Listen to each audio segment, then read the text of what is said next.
Il s'appelle Matondo Basakisa Alfred. Cet homme d'une quarantaine révolue se faisait passer pour le Dirkaba du gouverneur Atou Matubwana à travers les réseaux sociaux pendant un long moment. Il a été intercepté et mis aux arrêts par les services de sécurité dans la nuit du vendredi 19 au samedi 20 juillet 2019 au quartier Nzanza dans la commune qui porte le même nom. Informé de la situation, l'autorité provinciale est descendue au bureau de la police militaire du camp de Djaf de Matadi où est détenu ses fausseurs d'identité et son complice et victime Edouard Mabungu. Sur place, le chef de l'exécutif provincial du Congo central s'est fait renseigner par le général Mujinga Timothée du déroulement de l'opération qui a conduit à son arrestation. Et ce, avant de lui présenter les documents utilisés par ce dernier dans lesquels il promettait et affectait les gens dans plusieurs services de l'État.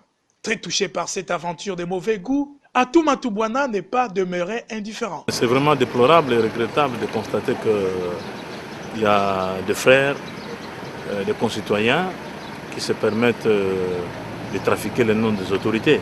Nous demandons à la population d'être très prudente, d'être très vigilante, parce qu'il y a beaucoup de gens qui font l'arnaque, c'est-à-dire la tricherie, qui mentent sur les réseaux sociaux. Alors c'est du mensonge. Si vous vous laissez prendre, eh bien, à vous de répondre à votre propre turpitude. Voilà que nous venons de vivre cette scène. Les éléments de la sécurité sont tombés sur un monsieur qui s'est fait passer pour Mondir Kaba, encore qui n'en est pas un, et qui est en train de promettre du boulot aux gens pour le souder de l'argent. Il prend de l'argent, il vous promet du boulot, il vous prend des documents, des faux documents. Il essaie d'imiter ma signature. Ce que j'ai vu, ce ne sont pas mes signatures. Il imite ma signature. Eh bien, nous demandons à la population d'être très prudente, d'être vigilante. Parce qu'il y a des gens qui mentent. Et ici, je vais devoir le monsieur en question. Il prétend avoir été avec moi en campagne électorale. Même si vous avez bâti ma campagne électorale, cela ne veut pas dire que je dois vous prendre, vous mettre au cabinet. Le cabinet ne prend pas 1000 personnes. C'est quelques individus simplement. Mais des gens qui ont travaillé pour nous, les politiciens qui avons été élus en campagne, si nous devons les compter, c'est des centaines de gens qui nous ont aidés pendant la campagne.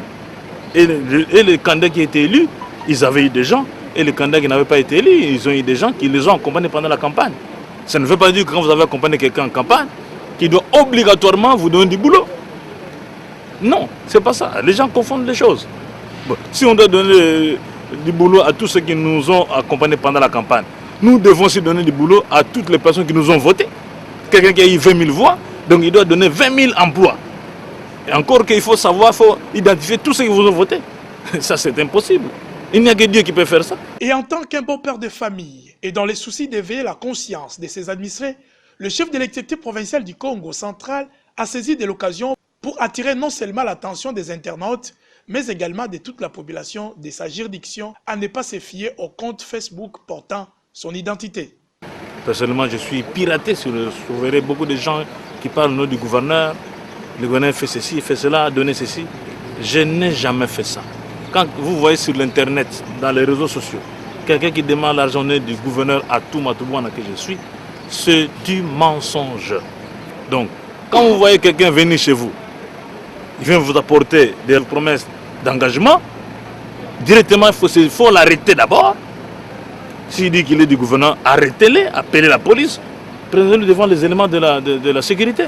Et ce monsieur qui vient d'être arrêté, il va subir la rigueur de la loi. Tout porte à croire que les esprits licites tireront des conséquences de cette aventure de mauvais goût visant à saper la personnalité de l'autorité provinciale. Voilà une leçon qui doit interpeller la conscience des uns et des autres dans les actes posés au quotidien, mais aussi un éveil de conscience pour la population appelée à une vigilance sans faille et une prudence dans certaines sollicitations.